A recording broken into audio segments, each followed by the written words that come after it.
Hello and welcome to today's episode of Decoding Sustainability Accreditations, brought to you by myself, Grace Greensit, founder of GSI, and Sarah Duncan, founder of Sleeping Lion. Today we're joined by Amy Nelson Bennet, CEO of Positive Luxury, to hear all about Positive Luxury's sustainability certification butterfly mark. Amy, welcome. Thank you for having me. It's great to be here. It's lovely to meet you. So Amy, I'm going to dive straight in and I'm going to ask you just to tell us a little bit about yourself and also the role that you play at Positive Luxury. Sure. So I have got a background essentially running luxury businesses prior to Positive Luxury. So I worked in the beauty industry for a couple of decades, ran very cool companies like Molton Brown and Clive Christian Perfume, and worked on a few other things, and joined Positive Luxury during the pandemic in 2021. It had been founded 10 years prior to that by two female entrepreneurs, but it was a sort of out of all that challenging period came a greater, I guess, call for an appreciation for sustainability. And I felt very strongly that luxury had an important role to play in that. So it was a very exciting opportunity to remain in the luxury industry, but with a role that had far more purpose to it. Brilliant, thank you. And in your own words, could you tell us kind of what Positive Luxury is and what it means to hold that butterfly mark certification? Sure. I mean, we are essentially the only sort of sustainability focused consultancy that is particularly engineered to support the global luxury industry.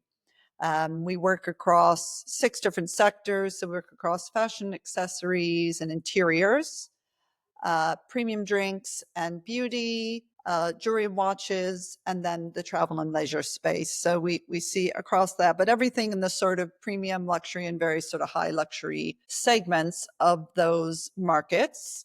Our mission is to essentially work with companies and shape a sustainable future for luxury so that it is good for nature, good for society, in our businesses, in our communities, across our value chains of our businesses, but also that is good for business. We're a commercial orientated business that believes businesses will become more sustainable, they'll reduce their impact, they'll become more responsible when we can design work and initiatives that actually helps generate value for their business and their stakeholders. So we're quite clear about that. The butterfly mark is sort of the heart or the core of our business. It's what we've really done since the start. What sits behind that is a standard across, and it looks across environmental factors, social factors, governance factors, and is designed for each of those industries and different sizes of businesses and different locations of businesses and value chains, and designs a standard for businesses to come in, do a baseline assessment. So sort of like going to the doctor, you do a health check. You find out where you're strong, where you could probably be fitter. And then we work with businesses to help them move their organizations and their supply chains towards those standards to meet them, at which point in time they're awarded the butterfly mark, and then to help them on that path to continually improve, and also to use the butterfly mark, and I guess probably more importantly than the mark itself, the work that sits behind it. What are the changes that they made in their organization? What are the impact of those changes to communicate to their different stakeholders? So consumers, their own employees, their shareholders, investors, legislators, the varying different groups from which companies, who they need to build trust with and really try to set luxury up as perhaps not the highest impact industry. It's not fast fashion. It's not mass consumer goods, but it is an industry with very outsized influence. And therefore, if our businesses are communicating their efforts, their impacts, what they're doing, that makes sustainability fashionable. And increasingly, consumers are looking for those, I guess, credentials of businesses. They want, all things being equal, most people would rather spend their money with a business that is acting ethically than one that is not. And why wouldn't you? Yeah, I like the idea of sustainability being fashionable. I think Yeah. it sort of goes through a bit of an ebb and flow at the moment. So does. yeah, I'm all behind Yeah, the it mission. should always be in fashion. It should be like Converse All Stars and things like that. Absolutely. So that's going to be one of my big takeouts. Is Yeah. we need to ensure that sustainability remains fashionable. I was actually going to ask you about the kind of how you split the criteria between ES and G, but you've covered that really nicely with the nature and society. Yeah. So maybe a slightly different question from me is, over the years, have you seen that changed at all? Have you seen it sort of go sort of less environmental and more social, or has it remained quite static? I think it's always changing, and that pace of change is increasing in line with, the sort of the wider world in which we operate. Sustainability is moving at that kind of pace. The changes that I've seen were, first of all, some businesses had perhaps some philanthropic aims within their organization, and then it sort of evolved into corporate social responsibility. And then a lot of businesses like ours that build standards or accreditations or work on reporting adopted the sort of principles of ESG that came from the finance industry. And when I joined the business in 2021, because of what was going in the world then, social issues were moving much more up the agenda. They're often seen as a bit perhaps less black and white than environmental topics like GHGs and reducing your energy usage and things like that. That's much more visibly black and white and visibly able to attach numbers to.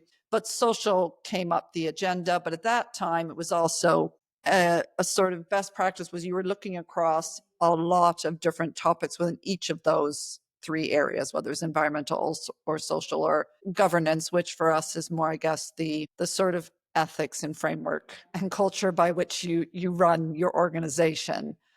We now put governance in the front of that, because if you don't have a strong spine and a strong backbone, everything sort of starts with that. But since that time, I still think environmental is often the bigger headline and the bigger topic. You hear conversations around net zero, you hear, and you see the impact of climate change in those sort of physical environmental terms much more easily.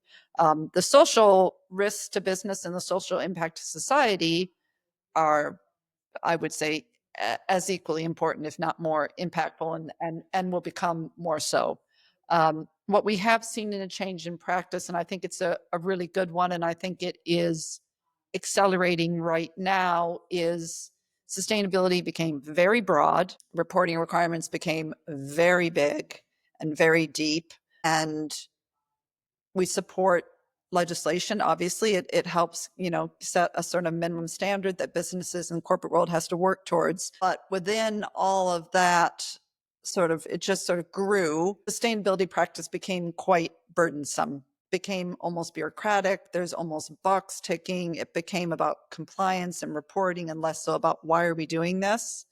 How are we helping society? What is the impact of our work? How are we using it to add value to again, all our stakeholders, which includes all those people across your value chain?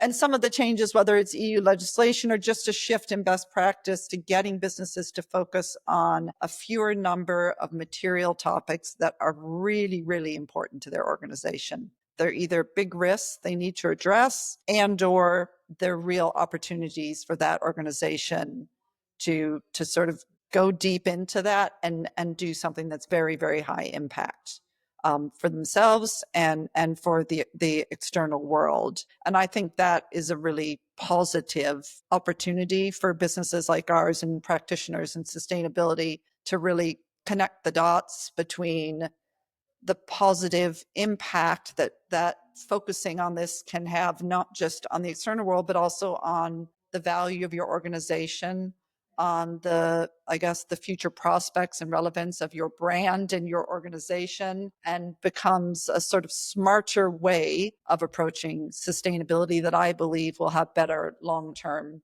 impacts.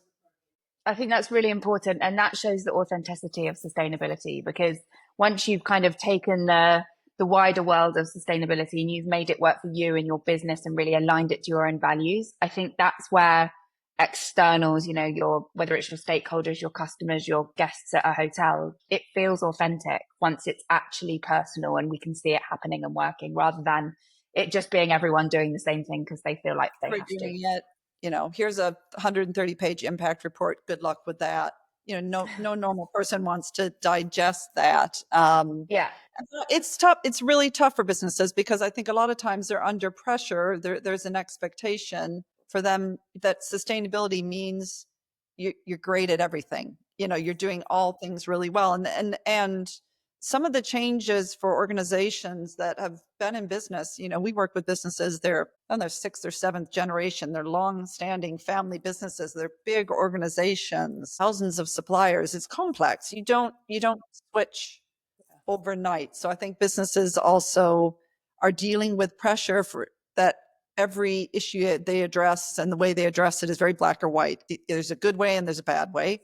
And unfortunately, it's pretty gray. You've got to choose a position for your business and a way of operating that you can justify and articulate, and that's true to your brand and your values. But you also equally need to be honest about the things that you need to work on, and you're not there yet. And you need to have a plan for them, and you need to defend that position. But I think that's a really challenging thing for businesses to do in a world where people pass judgment very quickly, so true. based on partial information, and it can spread very fast. So there's a lot of fear around that, which is why we see a rise, unfortunately, in green hushing, where businesses say it's safer to not say anything, and that's a tragedy. Yeah, absolutely. And just before we move on to the next question, one other thing on criteria. Is your criteria set across all of the industries that you work in, or is that criteria changing for example, the fashion world versus travel and hospitality? So every client that we work with, if they're going through that core assessment process, there's no two assessments that are like. So it's pulled from a very large sort of, I guess, master base of what is essentially questions. But you come in as a company, and it will be based on what sector you're in, what size of company you are. That would reflect our expectations. Where your operations and your value chain are, that would determine risk and things that we need to identify.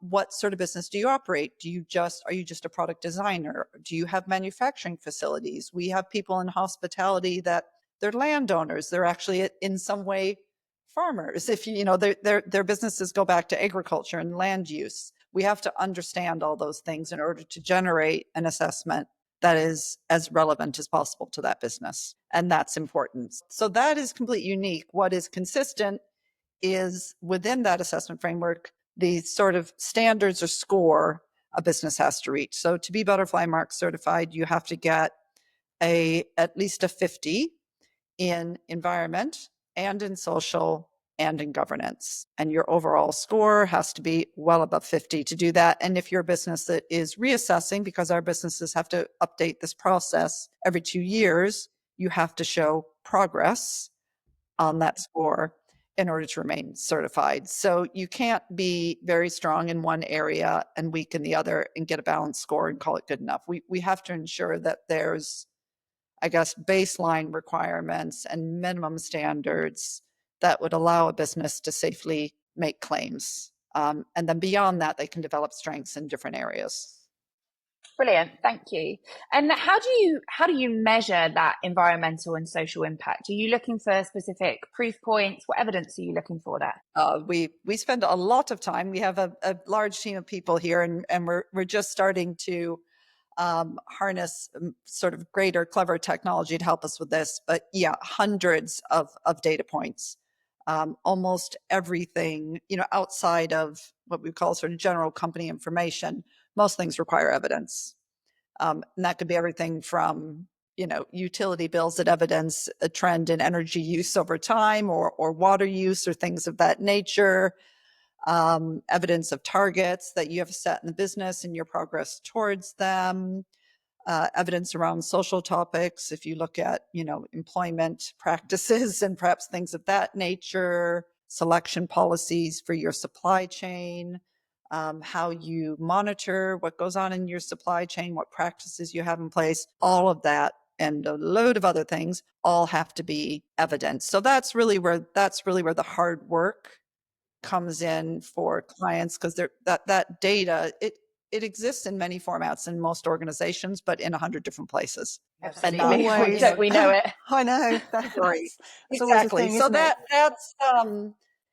that's the heavy lifting part of the process, particularly the first time you work within a framework, you understand that you're pulling that together. Thereafter, then it's okay, let's focus you on the areas that are really important to try to make that as efficient as you can. And but once you get the majority of that in place, that it's a sort of one-time big task, and then you're just, you're on that path. And if it's a hotel, for example, would you do a physical audit?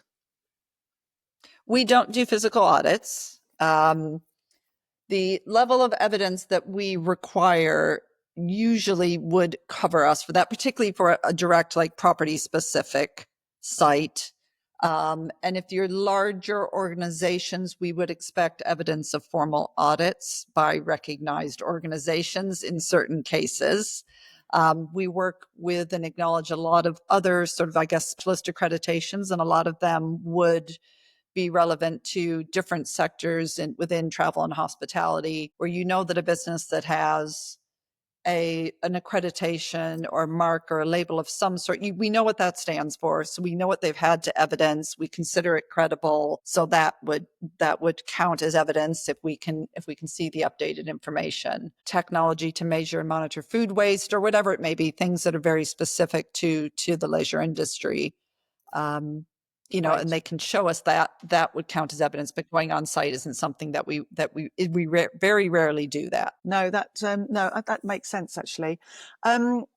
Brilliant. Well, kind of thank you for all of that. That was really, really, really interesting. I guess the final question, we're asking this to everybody, is it is quite a crowded world with lots of certifications programs out there.